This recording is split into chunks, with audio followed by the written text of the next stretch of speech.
I don't care how many demons he's fought and how many hells, he's never fought us. Not us united. Here's your look at the McFarlane Toys DC Multiverse, Justice League the Snyder Cut, Tactical Suit Batman.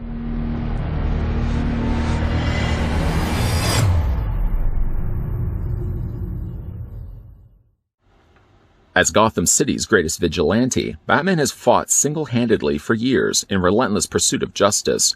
Now, after witnessing Superman's ultimate sacrifice for mankind, Bruce Wayne's restored faith in humanity compels him to bring together a team of greatest superheroes in order to save the world.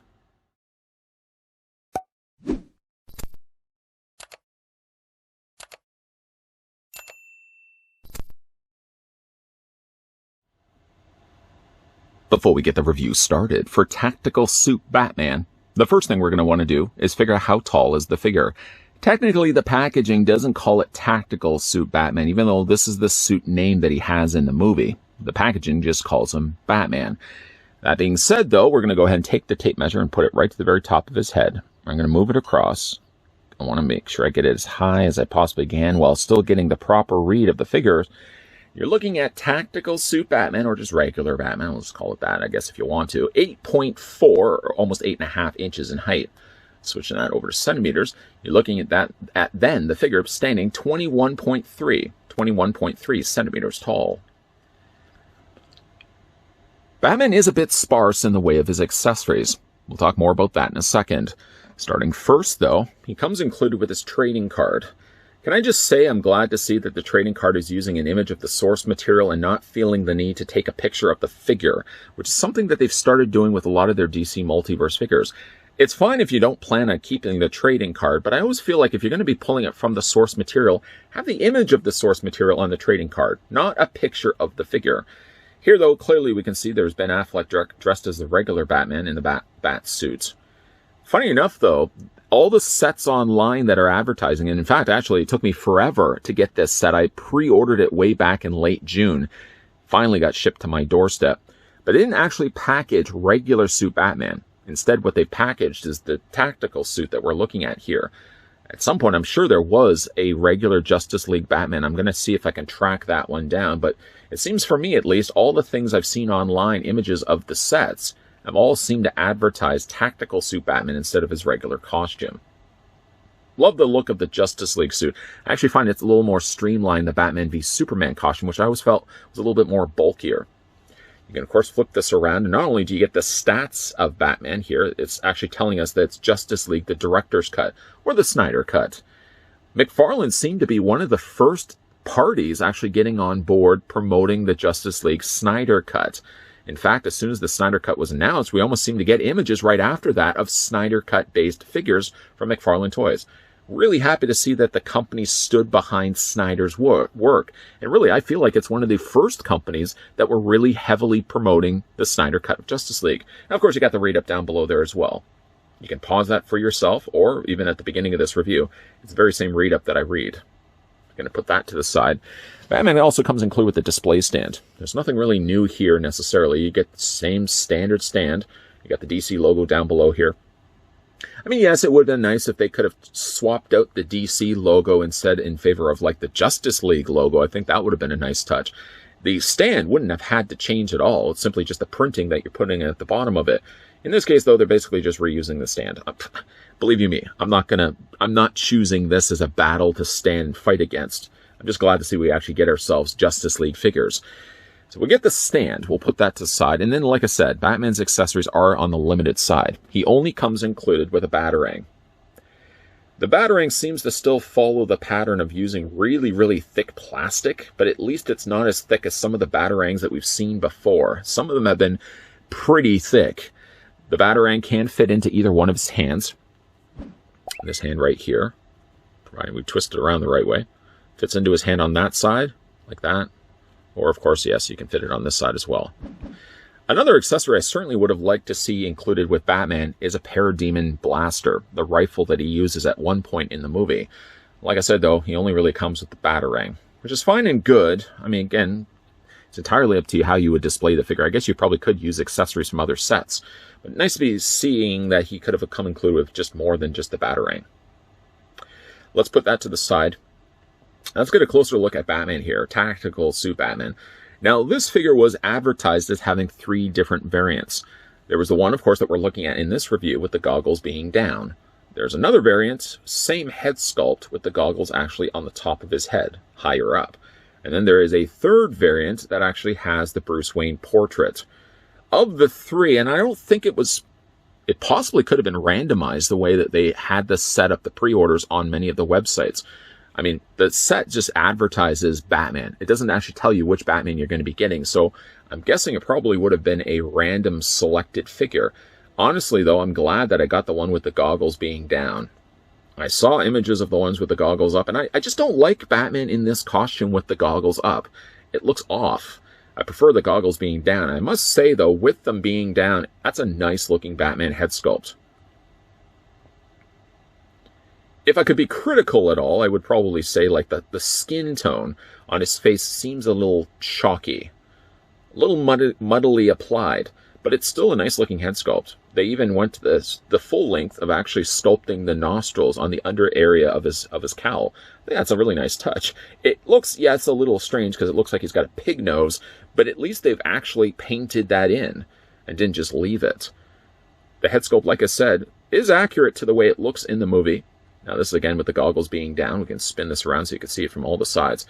Admittingly, yes, the cowl is a different color than the neck area, which seems more of a darker gray than it does a black. I wish the colors were a little bit more consistent, but I guess if you really look at the suit in the movie, it seems like it is a little bit lighter, but I don't feel like it's as light as what the figure is conveying here. Like with the movie, he's got the cape folded back on both the sides of his shoulders, and cascades down to the back with a very nice soft plastic cape. It's not fabric, and it's not a rigid plastic. It's sort of like the best of both worlds. You get a nice, soft, pliable cape to manipulate, to move around. And I guess eventually, if they do release a Batmobile, you do have the available means to have Batman sitting inside of it. I don't think McFarlane Toys is planning a Batmobile. It would be nice if they certainly could, but I don't think that would be ever the case. I mean, they have certainly released, and they are releasing, various different Bat cycles, and have released a Batmobile in the past. You never know. Maybe they may release one for the Snyder Cut. It would be nice if they certainly could. The detail work, though, certainly on the figure as we get a closer look at it. This would be, of course, the time in the movie where Batman decides to change his suit. And I guess at least it's a practical reason. It's not like the earlier Schumacher films where just some random reason Batman has to change his suit. This Batman suit at least makes more practical sense. He has to sort of armor himself up a little bit more to fight the parademons. And it still looks like it's a streamlined suit that he can actually still move around in. It's not big and bulky like the armor suit he takes Superman on with. The large bat emblem, a familiar sight, of course, with the Ben Affleck design. I love this wider bat emblem. It works so well for the character in the movie. And I like that the tactical suit also has the same variation of it. It seems a little bit more blockier. It's not as rounded off as the original suit, but it still keeps the same familiar shape. As for the suit itself, I'm going to bring the arms up here just a little bit so you can see kind of the inner workings of it. Most of it is mostly this silver color, and then they went with this darker gray, kind of on the inside areas. Basically, he has all these little armor pieces, the gauntlet section, the areas on his bicep, the areas of his shoulders, and then the front section of his torso, while all the rest of it keeps to a very dark colored gray. You can sort of see the way it's strapped in like this. It's made up of several different layers. Now, the utility belt, I would have to go back and watch the movie again, twist my rubber arm. The utility belt seems a little on the bland side. I feel like there should be some color that's happening here instead of just relying on the same dark gray as you get for basically the rest of the figure. He has the shin plates there on the either side, the knee guards, and of course that's the thigh guards. The shin guards are further down below here, and they're pretty good as well. It sort of looks the way that they've textured it, like the paint was applied wet and then somebody accidentally put their fingerprint on it. Just a little bit. That's the kind of the vibe that I'm getting when I'm seeing it. Figure comes together really quite nicely. There are some things about the figure, I find the ankles on mine are a little on the loose side. This one more so than this one right here. This one I guess this one's still a little on the loose side too. I don't know why they had to be so loose, because I don't think they're using the mold for anything else other than the 2 other variations that the figure is being released from. And I also find too, his elbows. Is it this elbow? It is this elbow right here. very loose. It's on this joint right here for, again, I don't know why, what reason there would be for it. It's a little looser. This one isn't so bad. But again, it's a little strange that it came out of the packaging like that.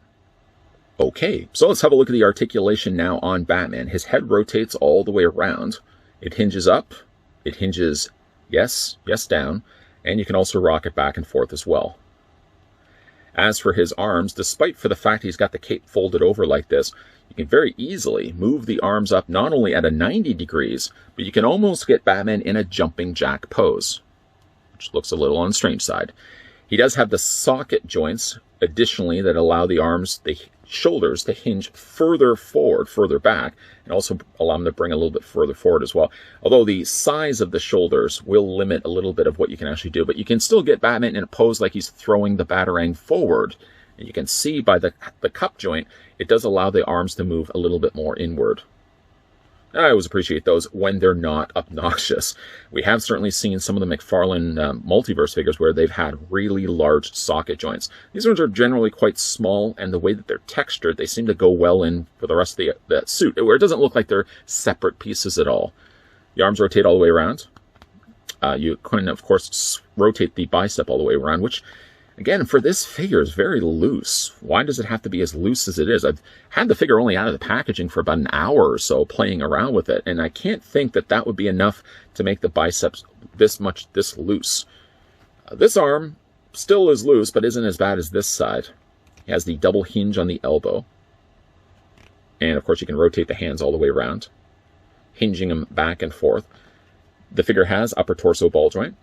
He also has a lower torso ball joint, which is concealed nicely underneath the rather bland-looking utility belt. The legs split out. Periodically, though, yes, you probably can already see one of the problems. Periodically, I've noticed with this figure, when the leg always seems to pop out. I don't know why. I don't know why it does. But every single time it does, I have to then force it back into place. It is only on this one leg. The other leg seems, well, somewhat fine. I think probably the problem behind all this, and this serves certainly more as a public service announcement, is the thickness that they've done for the tops of the thighs really don't lend well to the idea of splitting the legs outward like this. Now, you could really make the valid argument, you're probably not going to be posing Batman with some extreme splits anyways, but for the figure's legs to be falling off that frequently, I mean, maybe you could, yes, say, I probably should have only kept it to about there. But I like to push how far these figures go in these reviews. You guys can see what limitations there are. And yes, if you are going to be hinging them, let's just say, beyond that point, anything after that, the legs may be prone to popping off on you. Legs go forward, legs go back. They do swivel at the top of the thigh. Double hinge on the knee. Then when it comes to Batman's boots, well, there is no articulation here where I'm dragging my thumb across. Again, has the articulation in the ankles. You can bring the feet back and forth. You can also rock them back and forth this way. And Batman does have toe articulation as well. I don't think there's anything really negatively wrong with this figure. It has problems with its joints, but that certainly could be from a figure-to-figure basis. Maybe I was just lucky enough, oh, lucky me, that I just happened to get a Batman figure that's a little loose in the ankles and a little loose in the elbows. It really shouldn't be the case, though, considering this is a figure that I've only had out of the packaging for about an hour or two, maybe 2 hours, and they haven't really used this mold for anything else other than variations to this figure that have had a goggles-up version and, of course, the unmasked portrait. Personally speaking, of the 3 variations that they've released, I think I got the better one with the goggles being down. In a perfect world, these were figures that I would have liked to have been able to review earlier. Yet for some strange reason, many of the online sites had these on pre-orders, and the pre-orders just sat. And they sat. And they sat. I don't know if it was just a case where supplies were very limited, but I ordered these way back in, I want to say, late June, early July, and it's only in the last couple of days prior to you guys seeing these reviews online that the box finally did show up. I was actually even going to reach out to them again and just say any update on the Snyder Cut Justice League figures. These were figures, again, I wanted to have a look at sooner, so apologies in advance that it took a little longer to have a look at these on the channel, but I guess I would hope to think it was worth the wait. We're getting actually nice looking Justice League figures, all the ones that I've got shipped to me, and we're actually looking at all of this set. We're going to look at all the set in the upcoming reviews. That even includes the blue and red suit Superman and the black and silver suit Superman. We'll be looking at those as well. Other than maybe Aquaman, we're going to talk about Aquaman when his review comes around. All the figures actually look pretty good. I think McFarlane Toys has done a great job on these, and in some cases, yes, we are getting variations. I don't think any of the other figures other than Batman is the only one that's getting a couple of variants, which again, like the goggles down or the unmasked Bruce Wayne portrait, which I don't know. I don't think the Bruce Wayne looks very much like Ben Affleck. I think the best of the batch, again, if you ask me, and luckily, again, I got the one that I wanted, was the goggles down. It just looks a little strange having Batman with the goggles up. It kind of makes him look a little, I don't know, fatter. It's strange. I just like the goggles down. And I think even when you pre-ordered these, many of the sites, correct me if I'm wrong, just advertised it as Batman. So it was just a luck of the draw that I ended up getting the goggles down, but I'm kind of glad that I did. I might even still try to pick up the goggles up, but for all the waiting that I've ended up having to do for these figures to finally arrive, I'm just going to take my licks. I'm going to walk away knowing that at least I got the better of the three Batmans. Speaking of better figures, I think actually all the figures, and we're going to be looking at the entire wave of figures in the upcoming reviews. That includes also the variation of Superman in his black and silver costume, the return suit, and I'm really looking forward to that. All the figures actually look pretty good like their movie counterparts except for Aquaman. Aquaman, we'll talk about that in a separate review.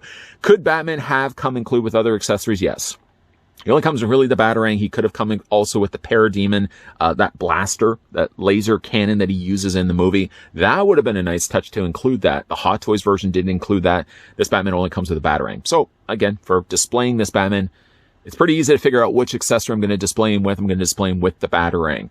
What do you guys think of this line? What do you think of specifically this Batman suit? Do you like tactical suits Batman? It definitely is one of the better later into the movie. For some reason, Batman has to come up with another suit he has to wear. I think the tactical suit is one of the better ones of examples like that. Like this all silver suit in Batman and Robin. What was that all about? Batman has to come up with a silver suit for no reason whatsoever. At least this one was practical and it made sense. What do you guys think of tactical suit Batman? Again, weigh your thoughts in down below and let me know. And if you've been lucky enough to get any of these figures, some of you have been lucky enough to either find these in local stores or ordering them online from, I guess, non-toy sites. I ordered mine from an online toy site, and like I said, the pre-order, it just sat. Glad to finally have these figures. I'm a little behind, though, admittingly, having a look at these. If you guys are new to this channel, enjoying all the content you're seeing, make sure you hit that subscribe button down below, turn the bell notification on, and making sure, yes, you're keeping your peepers peeled to this channel, because, as I've already stated, we are going to be looking at more of the DC Multiverse Justice League Snyder cut figures. Super excited for those. Super excited. Lots of stuff coming your way, guys, so thanks for watching. See you guys next time.